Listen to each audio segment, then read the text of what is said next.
National convention for महिला कांग्रेस और खासकर मेरा बूथ मेरी जिम्मेदारी इसका प्रतिज्ञा लेकर आप लोग आगे चुनाव में जा रहे हैं। इस मंच पे पधारे हुए हमारे ऑर्गेनाइजिंग सेक्रेटरी श्री वेणुगोपाल जी, सुश्री नेटा डिसूजी, अध्यक्ष अखिल भारतीय महिला कांग्रेस, इस मंच पे बैठे हुए सारे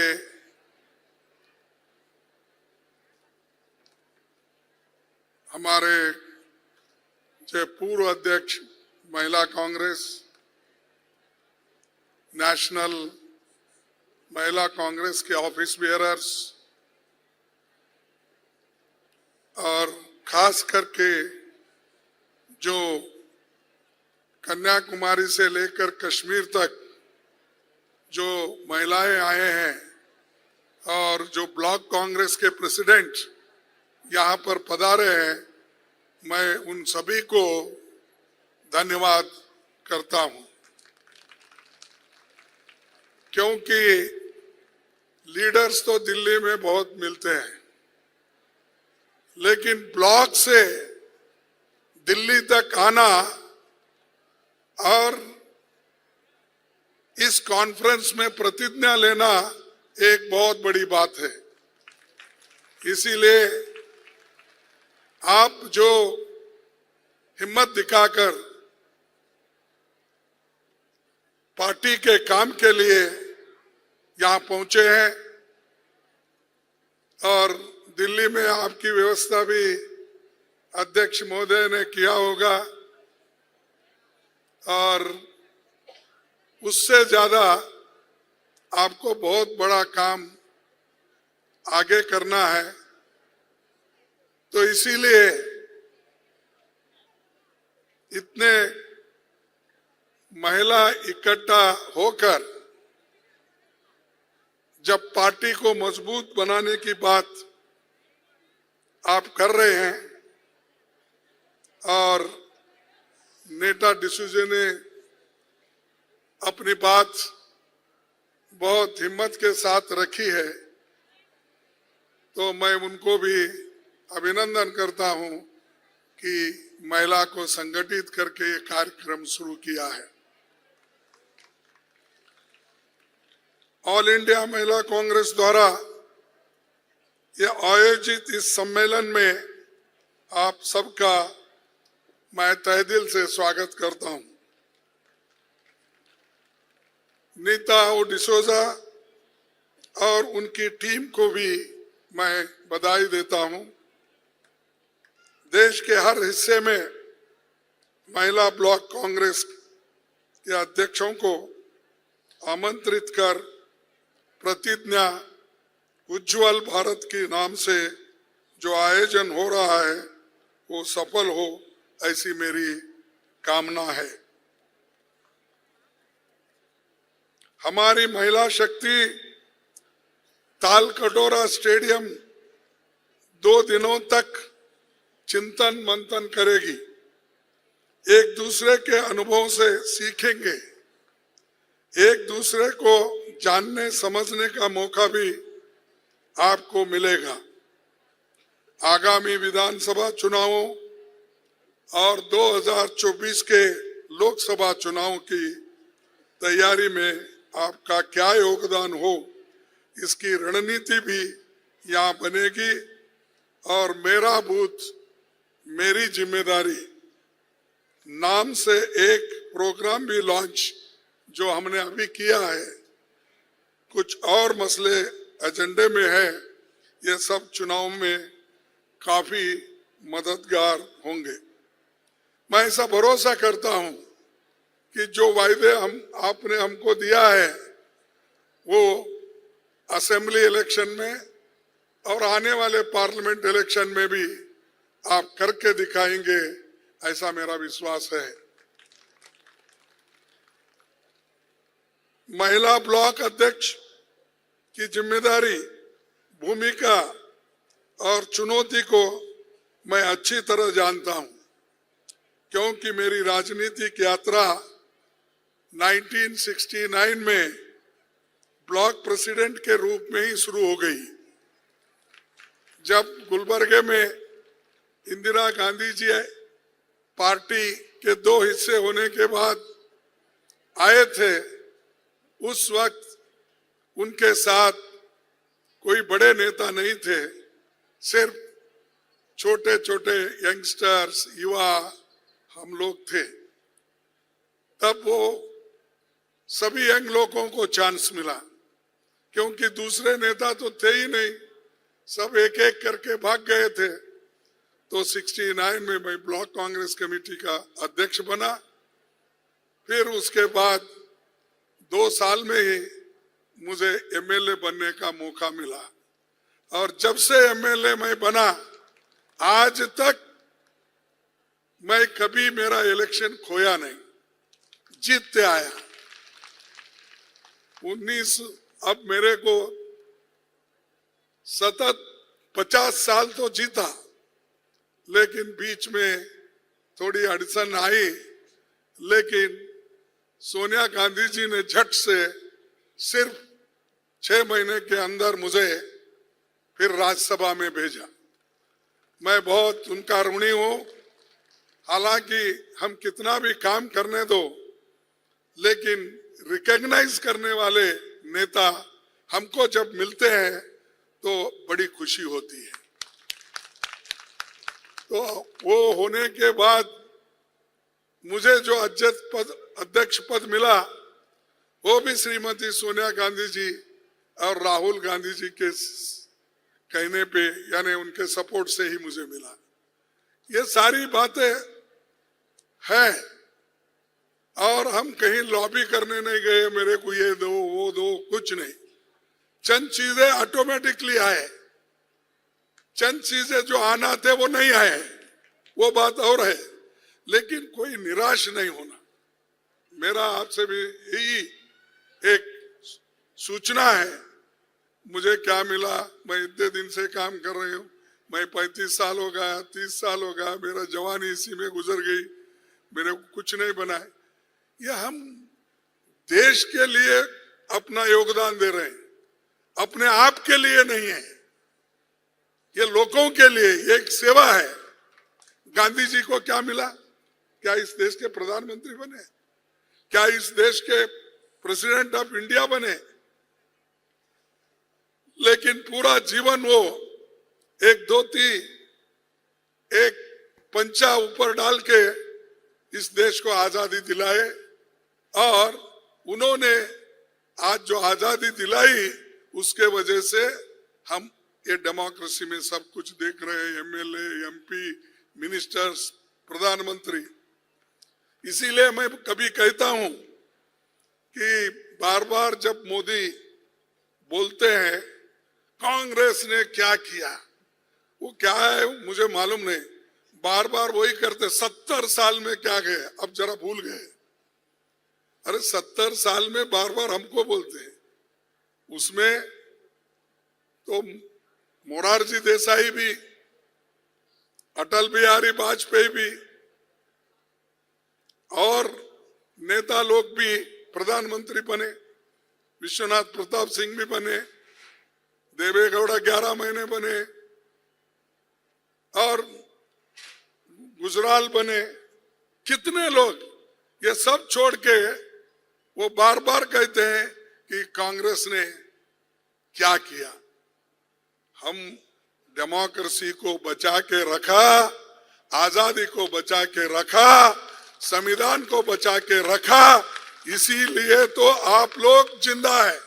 मैं उनको कहा आप प्रधानमंत्री जो बने, हम डेमोक्रेसी को जिंदा रखने की जो हमने काम की उसके वजह से आप प्रधानमंत्री बने। शाह होम मिनिस्टर बने, नहीं तो कहा वहीं गुजरात में रहना पड़ता था। अगर डेमोक्रेसी नहीं होती और हिफाजत नहीं करते, संविधान नहीं होता, संविधान की हिफाजत हम नहीं करते, तो ये लोगों का आता पता भी नहीं लगता था। तो ये बड़ी चीज हमने की है और हर बार यही कहते हैं, हर भाषण में यही कहते हैं। परसों फिर उन्होंने पार्लियामेंट में भाषण किया, इतनी लंबी चौड़ी बात की, लेकिन उन्होंने कभी नेहरू जी को याद नहीं किया, गांधी जी को याद नहीं किया, वल्लभ भाई पटेल को याद नहीं किया, डॉक्टर बाबा साहब अम्बेडकर को याद नहीं किया, कुछ नहीं। मैं मोदी मोदी। और एक बात उन्होंने हमेशा कहते हैं, एक अकेला मोदी सब अपोजिशन पे भारी पड़ता है। तो आप देखिए एक आदमी का अहंकार कितना होता है। और उतना ही नहीं, परसों हमारे 15 अगस्त को आजादी के दिन उन्होंने तकरीर की, आने वाले 2024 में भी मैं यहां आकर झंडा फहराऊंगा। फिर कोई पूछे मेरे को, क्या मोदी जी तो ऐसा बोल रहे, झंडा फिर से अपने लाल किले पे चढ़ाएंगे? मैं बोला ठीक है, वो जो बोले हैं झंडा तो जरूर फैलाएंगे, लेकिन उनके घर के ऊपर फैलाएंगे।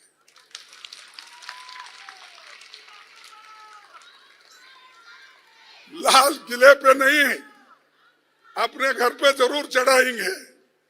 और शाह अपने पत्नी के साथ अपने घर पे चढ़ाएंगे। अरे ये आप कहते हैं, जो देश के लिए एक पार्टी आज लड़ के आपको आजादी दिलाई, उसके बारे में बार बार ये बात कहते हैं। इंदिरा गांधी जी ने अपनी जान कुर्बान की क्योंकि देश को इकट्ठा रखने के लिए। राजीव गांधी जी ने देश को एकता से रखने के लिए अपना बलिदान दिया। ऐसे बड़े बड़े नेता देश के लिए बलिदान देने वाले, त्यागने वाले, मरने वाले हमारे कांग्रेस पार्टी में है। तुम्हारे पास कौन इस देश की आजादी के लिए मर क्या किए? देश को एक रखने के लिए क्या करे? मणिपुर उधर चल रहा है, लेकिन एक दिन इन्हों झांके नहीं उधर। मणिपुर में आज ऐसा हो गया है, ट्राइबल में झगड़ा लगा है, हर गांव में झगड़ा लगा है। मणिपुर के 2 टुकड़े होने को आए हैं, ये सब काम वहां चल रहा है। तो मणिपुर के बारे में हमने कहा, आपने आके मणिपुर के बारे में बोलिए, पार्लियामेंट में बोलिए।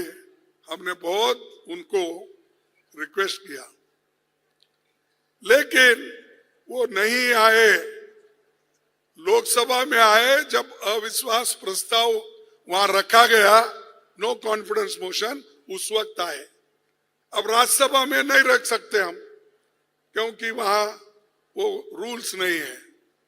तो और हम क्योंकि वो चुने हुए लोकसभा से होते हैं, तो वहां पर ही वो कर सकते हैं। तो हमारे पास तो उधर देखे भी नहीं। अरे एक ही प्रीमाइसेस में है, एक तरफ लोकसभा है, एक तरफ राज्यसभा है, लेकिन उधर झांक के भी नहीं देखे। और वो ये समझे कि राज्यसभा में जाना ये पाप है, इसीलिए उधर कदम भी नहीं रखे। और इतने लोग, 300 के नजदीक लोग मारे गए, 600 से ज्यादा लोग घायल हो गए, 6000 से ज्यादा घर जल गए, जलाए गए, मोटर, गाड़ी, स्कूटर, एवरीथिंग। उसका भी पता नहीं, वहां पर उसके बारे में भी नहीं बोले, मुंह नहीं खोले। मुंह जब खोले, लाल किले पे खोले, वो भी 2 मिनट के लिए मणिपुर के बारे में। ऐसे लोग हैं तो वो देश की हिफाजत कैसा कर सकते हैं? देश के लिए क्या बलिदान दे सकते हैं? नहीं, वो डर के गए ही नहीं उधर।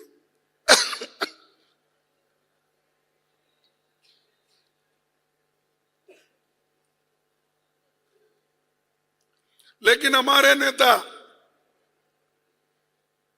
हमारे राहुल गांधी जी, उनके साथ वेणुगोपाल भी थे, इन्होंने गए, वहां सरकार रोकी, फिर भी उन्होंने कहा हम तो पैदल जा रहे हैं, हम कार लेके जाएंगे।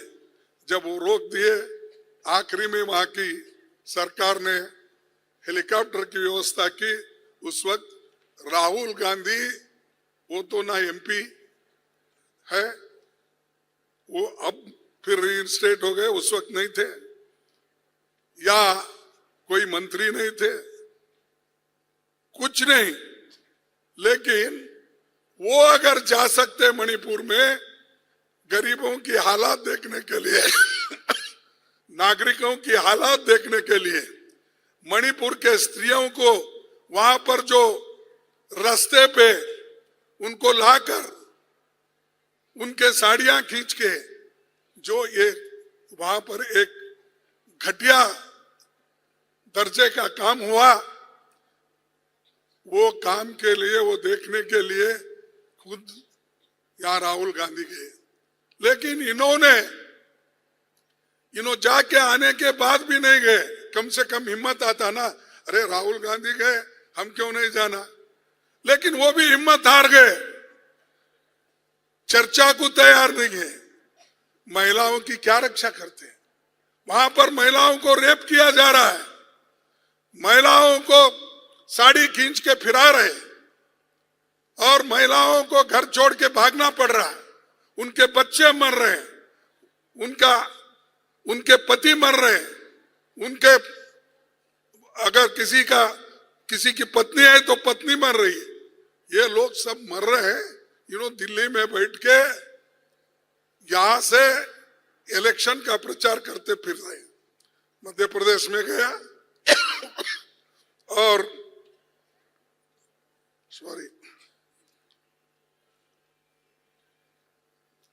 मध्य प्रदेश गए, राजस्थान गए, छत्तीसगढ़ गए।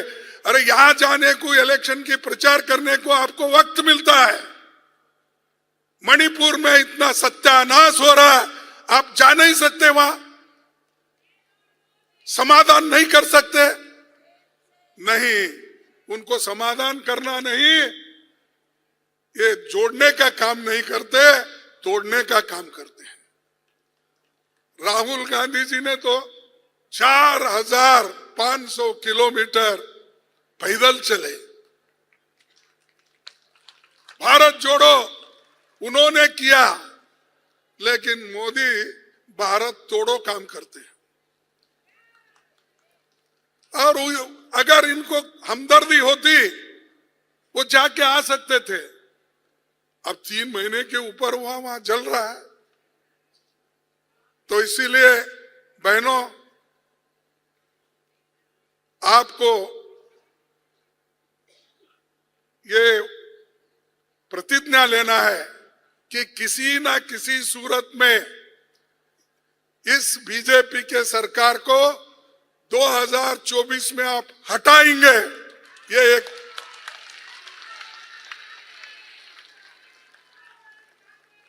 क्योंकि ये सबके लिए ना माइनॉरिटी सुख से है, ना दलित सुखी से है, ना महिलाएं सुखी से है। कौन है? आजकल बच्चों को भी परेशानी, स्टूडेंट्स को भी जो उनका स्कॉलरशिप मिलना वो भी टाइम पे नहीं मिल रहा। ये चीजें ये गवर्नमेंट हमेशा कर रही है। तो इसीलिए आपको मैं ब्लॉक कांग्रेस कमेटी के अध्यक्षों को और जिला कांग्रेस कमेटी के अध्यक्षों से यही मेरी सलाह है कि आप बहुत खूब काम कर सकते हो। जितने पुरुष है उससे ज्यादा महिलाएं हैं वोटर। 1% वोट ज्यादा है। अगर 1% वोट उधर है, 49 इधर है, तो अगर आप ठाम लिए कि इसको हटाना, बीजेपी को हटाना, आप जरूर हटाएंगे।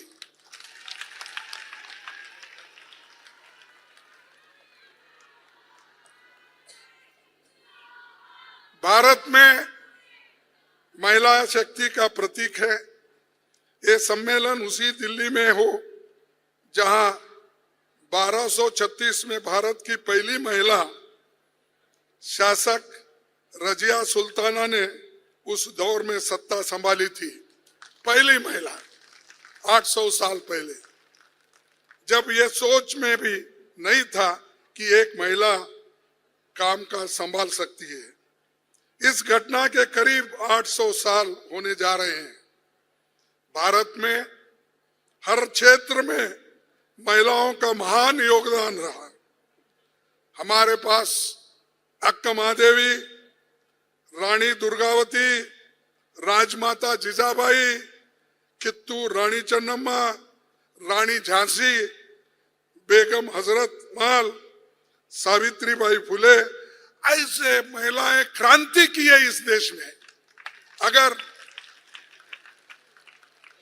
पुरुषों से भी ज्यादा उन्होंने काम किया, पढ़ाने का, लिखाने का, लड़ने का। अगर जिजा माता नहीं होती तो शिवाजी को शिक्षण नहीं मिलता लड़ने का। तो उनके शिवाजी के पीछे कौन है? जिजा माता है। ऐसे बहुत हमारे महिलाएं वीर महिलाएं हैं।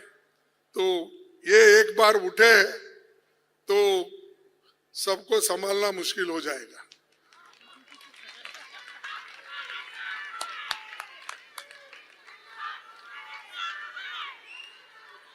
और मैं एक बात कहूंगा, सरदार पटेल को बारदोली में सरदार की उपाधि महिलाओं ने दी।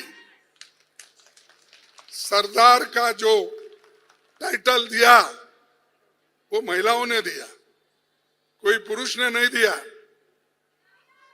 और हमारी नेता श्रीमती कमला नेहरू, सरोजनी नायडू, अरुणा असफ अली, राजकुमार अमृत कौर जैसी कई नायकों ने अंग्रेजी राज को हिला दिया था। प्रधानमंत्री के रूप में इंदिरा जी के कामों को देश भूल नहीं सकता। उत्तराखंड की महिलाओं को चिपको आंदोलन की दुनिया जानती है। तो ये महान नेता है। अगर आज बार बार ये जो बीजेपी के लोग हम पे टीका टिप्पणी करते हैं, उनका एक ही है, वंशवाद। ये आ रहा है भाई, वंशवाद में इंदिरा गांधी जी देश के लिए गरीबी हटाओ प्रोग्राम दी, महिलाओं की सशक्त बनाने का प्रोग्राम दिया। और जो पाकिस्तान और बांग्लादेश का झगड़ा था, उसको अगर किसी ने उस बांग्लादेश के आजादी के लिए किसी ने मदद की तो इंदिरा गांधी जी ने मदद की और बांग्लादेश आज है। और हमको पूछते वंशवाद, महिला इंदिरा गांधी ने क्या किया? अरे इंदिरा गांधी ने तो यही किया। पाकिस्तान जब बांग्लादेश के लिए मर मिट रहा था तो उस वक्त इंदिरा गांधी जी ने ही उस बांग्लादेश को स्वातंत्र दिलाया और पाकिस्तान को कम से कम 1 लाख लोगों को जेल में डाली। तुम कुछ नहीं, कभी किसको ऐसा दिखाते हो कि कहीं आकाश में चील उड़ रहा है? चील समझते ना? नहीं समझते? चील उड़ रहा है तो मोदी बोलते ये भैंस उड़ रहा देखिए। यानी इतना एक्सॉग्रेशन करते हैं हर बात का।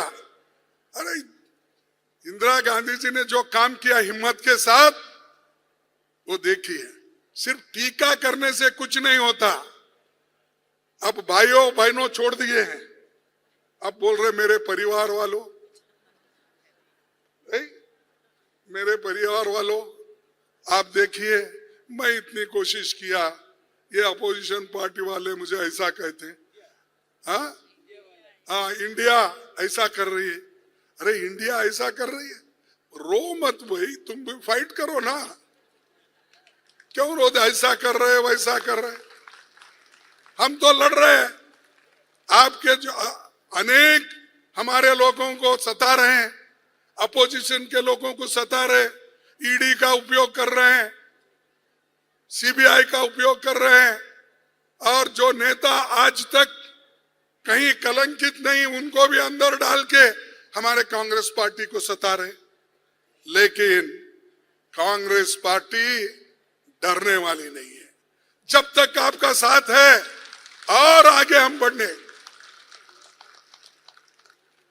राहुल गांधी ईडी ऑफिस गए, इंदिरा गांधी जी गए, मैं गया, सभी लोग ईडी ऑफिस जाके आए। अरे चुप्पी का चुप्पी सताना, बिठाना और कहना ये पेपर का कहां से लाए, ये पेपर का क्या करें, जो सालों से है।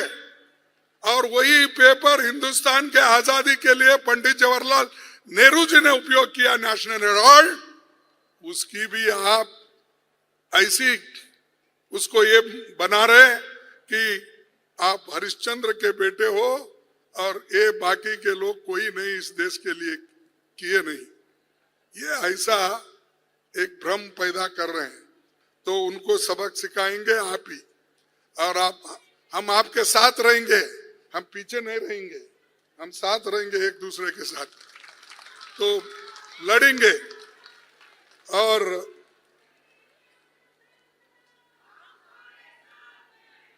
चेयरपर्सन सोनिया गांधी जी हमारे सामने एक साक्षात उदाहरण है, जिन्होंने प्रधानमंत्री पद त्याग कर दुनिया में एक मिसाल कायम की। पर्सनल सैक्रिफाइस करके 25 वर्ष तक कांग्रेस को खून पसीने से सींचा। उनके लीडरशिप में दोबारा केंद्र में सरकार बनी, राज्यों में सरकार बनी। सीपीपी की चेयरपर्सन के रूप में वो योगदान दे रही है। हमारे सभी लीडर महिलाएं, इंदिरा गांधी जी, अब सोनिया गांधी जी, इन्होंने तो पार्टी को वापस लाया 2004 में, 2009 में, और हम गरीबों की सेवा किए। क्या मनरेगा जैसा स्कीम हमने बनाया, क्या गुनाह है? कंपलसरी एजुकेशन एक्ट करके गरीबों को, बच्चों को पढ़ाने के लिए हमने एक मौका दिया, वो क्या गलती है हमारी? जो भूखे पेट आज लोग, मजदूरी नहीं मिलती, खाना नहीं मिलता, तो उसके लिए हमने फूड सिक्योरिटी एक्ट लाया। क्या वो हमारी गलती है? बताओ आप, ऐसा कौन सा तो काम किए हैं क्या? हाँ जरूर किए हैं। हम क्या किए हैं? अदानी अंबानी ऐसे लोगों को पूरा जेब भर दिए और इतना खिलाए उनको, इतना खिलाए वो हजम ही नहीं हो रहा उनका। और यहाँ जो भूखे लोग हैं ये तड़प रहे खाने के लिए। तो मेरा कहना यही है, जो कार्यक्रम गरीबों के लिए देती है वो सिर्फ कांग्रेस देती है। पहले बैंकों का राष्ट्रीयकरण किया, किसकी हिम्मत नहीं थी, वो इंदिरा गांधी ने करके दिखाया। राजे महाराजों की तनख्वाह बंद कर दिया, बॉन्डेड लेबर को उन्होंने छुटकारा दिया, भू सुधारना कानून लाया। कितने प्रोग्राम में बोलो, 10 पॉइंट प्रोग्राम लाके तो पहले उन्होंने 69 में रेवोल्यूशन किया, फिर बाद में 75 में 20 पॉइंट प्रोग्राम लाकर उन्होंने सबके लिए कुछ ना कुछ दिया। तो ये काम गरीबों के लिए हमने किया। फिर हमको पूछते हैं क्या किए। ये सब आपको नहीं दिखता, क्योंकि या तो आप गरीबी देखे नहीं, और घर अच्छे अच्छे हैं आप लोगों के, इसीलिए आप लोग उधर ज्यादा ध्यान देते हैं, गरीबों के तरफ नहीं। दूसरा, भीमराव अंबेडकर जी ने कहा था, भारतीय नारी श्रम से नहीं घबराती, किंतु आंसुओं की चिंता करते हुए वो रोटी, असमान व्यवहार, शोषण से अवश्य डरती है। ये बात अंबेडकर जी ने कहा महिलाओं के बारे में, और वो खुद ही एक किताब भी लिखे उसमें, rise and fall of Hindu women, यानी हिंदू औरतों का क्या आज व्यवस्था है, परिस्थिति है, इसके बारे में भी चिंता हमारे लोग पहले किए। हालांकि हमारे पूर्वजों ने नहीं किया। हमारे पूर्वजों ने यहाँ तक करते थे कि महिला पढ़ना नहीं, महिला लिखना नहीं, महिला किसी जॉब में नहीं जाना, ऐसे सब हमारे पुरखे जो आज ठेकेदार बने हैं, आरएसएस बीजेपी वाले, ये सिखाते थे पहले। जिस उसूलों पे वो विश्वास रखते, वो उसूल ये है, वो आइडियोलॉजी ये है, महिलाओं को नहीं पढ़ाना, महिलाओं का काम सिर्फ पुरुषों की पूजा करना। अब इंदिरा गांधी जब बाहर आई, बाबा साहब अंबेडकर जैसे लोग इस देश का संविधान बनाए, नेहरू जी जैसे साइंटिफिक विचारधारा के प्रधानमंत्री बने, तब कुछ देश में थोड़ा सुधार आया। और इनके जमाने में उल्टा जा रहे हैं हम, प्रगति पर विचार धारा को लेके आगे नहीं बढ़ रहे हैं हम तो पीछे जा रहे हैं, फिर पुराने विचारों को लाने का सोच रहे हैं। इसीलिए आपको ये सोचना है, और एक माँ, एक स्त्री जितना घर संभाल सकती है, उसको सुसंस्कृत बना सकती है अपने बच्चों को, कोई पुरुष नहीं बना सकता, कोई गवर्नमेंट नहीं बना सकती। ये सब कुछ आपके हाथ में है। मेरा दुर्दैव है, क्योंकि मैं अपने माँ को देख नहीं सका, मेरे बहन को देख नहीं सका, मेरे भाई को देख नहीं सका, मेरे चाचा को देख नहीं सका, क्योंकि मेरा घर उस वक्त जल गया जिस वक्त वहाँ हैदराबाद लिबरेशन में ये दंगे चल रहे थे। उस दंगे में मेरा पूरा घर चले और मैं एक ही घर में बचा, मैं और मेरे पिताजी, वो दोनों बचे। मैं ये 1946 की बात कर रहा हूँ, क्योंकि वहाँ पर 46, 47, 48 में दंगे हुए, तो सिर्फ हमारे पिताजी ने मुझे बचा के, संरक्षण करके गांव-गांव लेके गए। फिर आखिरी में गुलबर्गा में हम आके बसे। तो मैं देखा नहीं मेरी बहन कैसी थी, मेरी माँ कैसी थी, लेकिन आप लोग बड़े खुश नसीब हो, आपके पास माँ है, आपके पास बहन है, आपके पास भाई है, आपके पास पिता है, सभी लोग हैं। लेकिन हमने वो जो आशीर्वाद से दूर हो गए, लेकिन लोगों ने आशीर्वाद दिया, कांग्रेस पार्टी ने मुझे बढ़ाया, और सभी ने मुझे एक आशीर्वाद देकर, मैं स्टूडेंट यूनियन से लेकर खुद लड़ता था, अपने पैर पे जीतता था, और मैं खुद अपने यूनियन बनाया, मैं लड़ता था। ये सब देखकर कांग्रेस पार्टी 69 में मुझे ब्लॉक कांग्रेस कमेटी बनाई और मैं कांग्रेस में शामिल हुआ। उसके उसूलों को देखकर, जो आइडियोलॉजी थी, जो इंदिरा गांधी ने बताया था, जो नेहरू जी ने बताया था, उस आइडियोलॉजी को पढ़ के देखकर मैं कदम रखा, और वो कदम बढ़ते जा रहा है, क्योंकि आप सभी लोग सपोर्ट कर रहे हैं।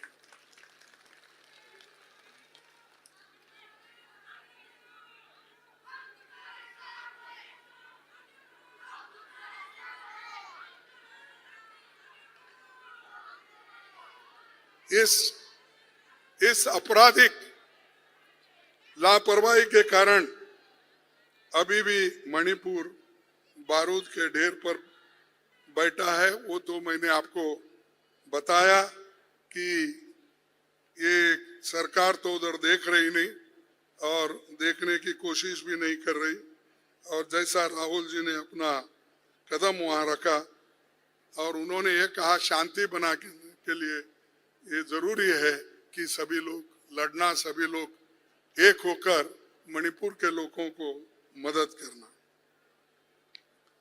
और उसके बाद मैं 2-3 मिनट लूंगा कि राहुल जी कुछ नहीं कहे थे।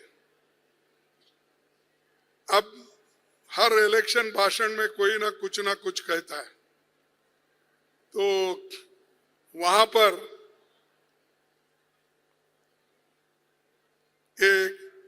एक स्पीच में उन्होंने एक आदमी का नाम किसी का नहीं लिया, लेकिन उनका सरनेम लेकर कुछ बोले, तो उसको इतनी बड़ी सजा मिली। आप प्रावधान है उस क्रिमिनल प्रोसीजर कोड में सिर्फ 2 साल का, पूरा 2 साल उनके ऊपर लगा दिया और उनको 24 घंटे में बर्खास्त भी कर दिया और उनको उनका मेंबरशिप भी निकाल दिया। ये डेमोक्रेसी में ऐसा होता है? कई लोगों को माफ किए। सोनिया गांधी जी, जो लोग राजीव गांधी जी का हत्यारे बनकर थे, उन लोगों को सोनिया गांधी ने माफ कर दिया और बोला ठीक है, इनको छुटकारा दे दो, छोड़ दो। अरे एक महिला इतना कंपैशनेट होके, इतने ये होके, उतना दर्द सहन करके उन्होंने ये काम किया, लेकिन आप लोग क्या करते हैं? मारो, तोड़ो, अंदर डालो, फिर कभी नहीं उठना। सभी लीडरों को अंदर डाल के कोई भाषण देता है, अगर कुछ कहता है उनके खिलाफ उसको केस में डालो, दूसरा कोई आता है उसको जेल में डालो। ऐसा जेल की और एफआईआर करने की आदत उनके पास ज्यादा हो गई। और बहुत से राइटर्स, बहुत से लोग आज जो सच्चाई कहते हैं, वो सच्चाई कहने वालों को वो लोग उनका सहन नहीं कर रहे, उनको जेल भेज रहे हैं और बंद कर रहे हैं। और मेरे ऊपर भी, मैं ज्यादा कहीं बाहर उतने कठोर शब्द नहीं यूज किया, उपयोग करना भी चाहता हूं तो अंदर करता हूं, बाहर नहीं करता हूं, क्योंकि वो प्रिविलेज होता है ये समझ के। लेकिन ये मोदी जी छोटे छोटे बातों में कहते हैं, कभी सिंपैथी हासिल करने के लिए वो ये कहते हैं कि मैं एक चाय वाला हूं, एक गरीब बेटा हूं। गरीब बेटा इस प्रदेश के प्रधानमंत्री बना, ये किसको सहन नहीं हो रहा? ये कौन बोले भाई हम सहन नहीं करते? अरे आपको तो सहन कर रहे हैं, इसीलिए तो आप 10 साल से वहां बैठे हैं, 13.5 साल से आप चीफ मिनिस्टर बने, फिर भी आपको ये ऐसा सिंपैथी लेने का क्या है? आप जैसे गरीब बहुत है, अगर मोदी जैसे गरीब लोग देश में बने तो देश का उद्धार हो ही जाता है। हाँ, इतनी वो अगर रोज एक जैकेट 10 लाख की कोट पहनने वाला अगर सिटीजन हो गया, कोई नागरिक हो गया, तो खत्म, सबको मिल जाता है, कोई सवाल ही नहीं। फिर कहा है गरीबी की रखा, ऊपर क्या नीचे क्या? ये क्यों करते हो? सिंपैथी के लिए। आप काम करो, काम करके आप बताइए। गरीबों के लिए तो कोई काम नहीं करते, सिर्फ आधा भाषण तो कांग्रेस में टीका करने के लिए वहां पर ठहरते हो।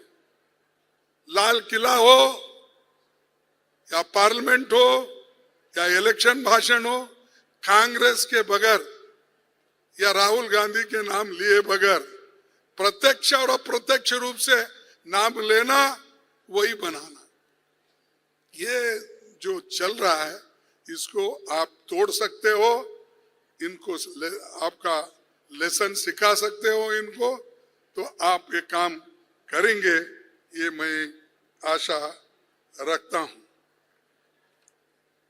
और एक, अब इनके घोटाले बहुत है, मैं अब नहीं बोलता कोरोना में इन्होंने क्या किया, फिर परसों सीएजी रिपोर्ट आ गई, उसमें कितने घपले हो गए, ये सारी चीजें मेरे पास है, लेकिन वक्त कम है, मुझे भी जाना है और इस वक्त और भी भाषण लंबित नहीं करना चाहता हूं, लेकिन हमेशा ये याद रखिए, बीजेपी लोगों को तंग और तबाह करने में, और जो हमने प्रोग्राम दिए थे वो प्रोग्राम को पीछे ढकलने के लिए काम करते हैं। और ये देखिए, और एक, जब कभी मोदी साहब किसी रेलवे स्टेशन पे जाते हैं तो वो हरी झंडा दिखाते हैं, वो पुराने ट्रेन उसको नया कलर पलर वो लगा के वो इंजन एक नया ला के डाल देते हैं, चलो ये भारत, कौन सा क्या नाम रखे उसका, वंदे भारत, वंदे भारत चला, ग्रीन फ्लैग बताना और ट्रेन उधर छोड़ना, इधर आके पब्लिक मीटिंग के जैसा गवर्नमेंट के पैसे में पब्लिक मीटिंग करके सबको गालियां देना। तो ये है, ऐसा कोई लीडर नहीं किया, ऐसा पहले कोई नेता नहीं किया। सरकारी कार्यक्रम में किसी पार्टी को गालियां देना, और अब तो इंडिया पार्टी को गालियां दे रहे हैं और अपनी बात हमेशा उनको ये कह रहे हैं कि ये इंडिया पार्टी क्या कर सकती है। मेरे सामने वो कुछ नहीं है, उन्होंने ये बात कर रखा है। और हमेशा बेटी बचाओ बेटी पढ़ाओ कहाँ गया मालूम नहीं, प्रचार तो खूब हुआ, 79% उसका बजट प्रचार में गया, उनको नहीं पहुंचा या उनके लिए कुछ नहीं किए। ये है ये सरकार का देन। और दूसरी बात मैं आपसे कहना चाहता हूं, जब संसद में विपक्ष की महिला सांसद को मोदी जी शूर्पणखा बुलाते हैं, 50 करोड़ की गर्लफ्रेंड जैसी ओछी बात करते हैं, तो वो क्या कुछ बोलते होंगे, आप लोगों ने बहुत कुछ सुना। अरे वो ऐसा टीका करते हैं नीचे गिर के, अपोजिशन पार्टी को ऐसे बात कर नीचा दिखाने की कोशिश करते हैं। और हम अभी कभी उनके लिए ये नहीं बोला तुम रोज एक जैकेट लाते हो तो कहां से लाते बोल के नहीं पूछते हम, 10 करोड़ का या 10 लाख का कोट पहनते हो तो कहां से लाए बोल के, उसका इनकम टैक्स का चीटी है या आपको कुछ मिल रहा है ये अपना टैक्स देकर लाके वो कोट उसने बनाया नहीं। तो इसीलिए ये उनकी आदत है बार बार ऐसा कहने का। और अब तुम मनुस्मृति पढ़े या भागवत के पास गए तो आपको सब मालूम होगा कि महिलाओं को किस तरह उन्होंने विद्या से दूर रखा, शस्त्र से दूर रखा और बाकी चीजों से, पैसों से दूर रखा। महिलाओं के हाथ में कुछ नहीं, सिर्फ काम करो और जो घर में पुरुष बोलते हैं वही सुनो। ये सब सिर्फ इनका ही नहीं, भागवत का ही नहीं, भागवत के विचारधारा के लोग जितने भी है बीजेपी में और आरएसएस में, वो सभी यही बोलते हैं महिला उनके लिए कुछ नहीं। और फिर ऊपर से बोलते हैं हम महिला का सम्मान करते हैं, वो माता है। हाँ भाई माता है, माता के लिए क्या कर रहे? उसको खाना भी नहीं दे रहे। वो माता हमारी खेत में काम कर रही है, बच्चे उसके सड़क पे वहां बिलबिलाते रहते दूध के लिए, इसकी चिंता नहीं। फिर बोलना एक, और उसके बाद मैं और एक बात दो बात कह के खत्म करूंगा। अब बेरोजगारी, आपको मालूम है बेरोजगारी के बारे में उनकी क्या राय है, इन्फ्लेशन के बारे में उनकी क्या राय है। उनकी इसके बारे में आज तक कुछ नहीं बोलते। बोले पब्लिक में बहुत बोले, वोट लेते वक्त ये बोले हर साल में 2 करोड़ नौकरियां युवाओं को देंगे। दिए क्या? 2 करोड़? कैसा नहीं? प्राइम मिनिस्टर झूठ बोलता है। अरे आप फजूल की बात कर रहे हो। ऐसा देश का प्राइम मिनिस्टर 140 करोड़ का नेता 2 करोड़ नौकरियां मैं देता हूं। अगर अब तक 18 करोड़ नौकरियां मिले होंगे लोगों को, नहीं मिले, या तो आप झूठे होंगे या नहीं तो प्रधानमंत्री झूठा होगा।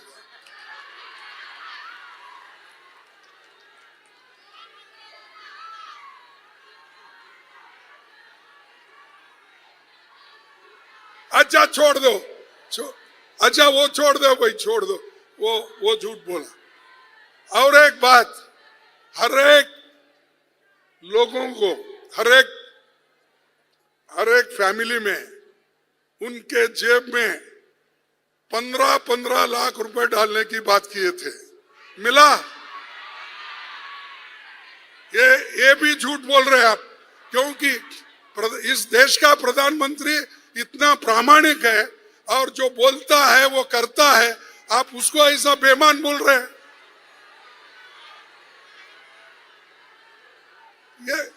ये प्राइम मिनिस्टर बेईमान हो सकता है? 15 लाख रुपए लेके आप झूठ बोल रहे हो।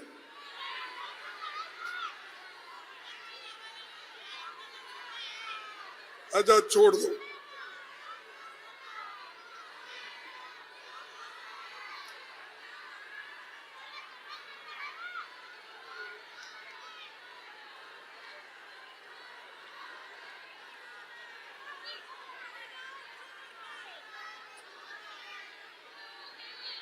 हाँ ठीक है, ठीक है, ठीक है, हाँ ठीक है, हाँ।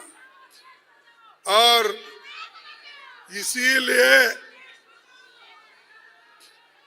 और अब गुजरात के कोई लोग यहाँ आए होंगे, है?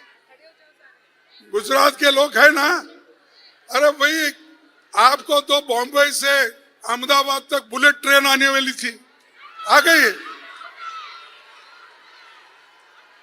ये भी झूठ बोल रहे, ये गुजरात वाले झूठ बोल रहे, उत्तर प्रदेश वाले बोल रहे, कर्नाटक वाले बोल रहे, महाराज ये कैसा हो सकता है?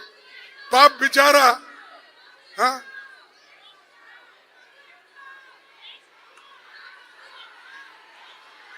ओके, बैठिए बैठिए।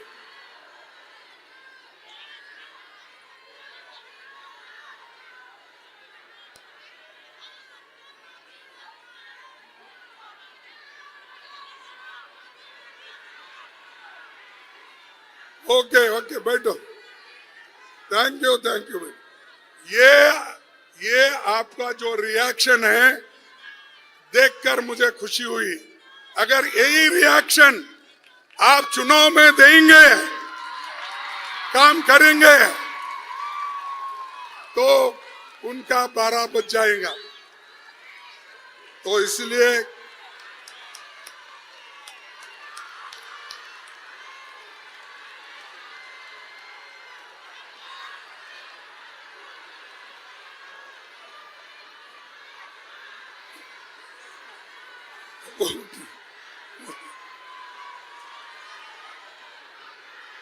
Okay okay, thank you.